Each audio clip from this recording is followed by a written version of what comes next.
Greg Stockton is the head of DeVere Africa, a company that's been put into the same pot, if you like, as Cobus Kellerman and David Cosgrove, the two alleged Ponzi kings operating out of Mauritius. He joins us now from Cape Town.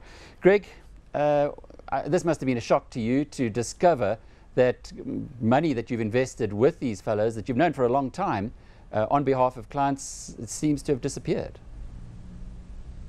Yeah, of course, very shocking, especially when you look at the potential grand size of the whole scheme, for sure. Shocking. How big is this scheme? We've had all kinds of numbers. What's your take?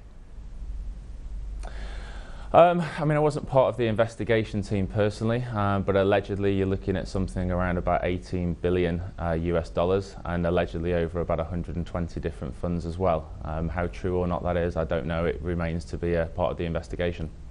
18 billion US dollars would make it bigger than Madoff, so no doubt you've been paying attention. Has DeVere helped in any way in exposing this? Yeah, we absolutely have. We've been pinnacle in working with one of the most recognised investigative journalists, David Marchant. We've constantly liaised with him to make sure we've given him as much information as possible to make sure that he can pursue whichever avenue he decides to go down. How long does your relationship go? How far back with Cobus Kellerman? I believe it goes back to about 2007 when we were approached with the fund SGF, Strategic Growth Fund.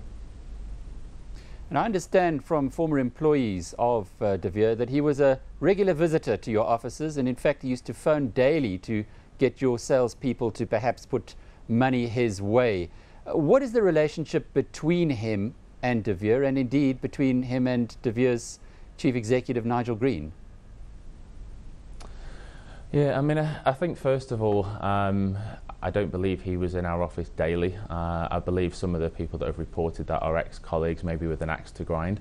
I know he did make 1 or 2 office visits, which is not unrare for a fund manager to do, especially if we are using the fund. You know, be it a representative from JP Morgan, GAM or Goldman Sachs, or some of the big institutions that we use. So that's not really that uncommon.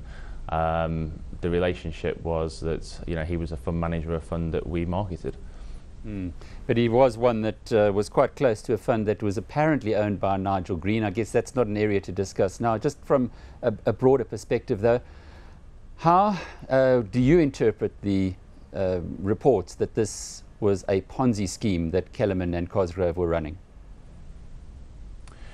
Well, I mean, it certainly looks that way. It certainly looks like a bad report, and it looks like there's more to come. I guess the investigators will do their work, and we'll find out more progressively over the course of the next few weeks or months. Our hope, just as a company, is that, you know, we find the money for our clients from the one fund out of the alleged 120, and we make sure that we can return something to the clients. Well, the good news, if you can call it that, is that even in the grand Ponzi scheme of Charles Ponzi in 1920, investors did get 30 cents in the dollar back. That was Greg Stockton, who's with DeVere Africa.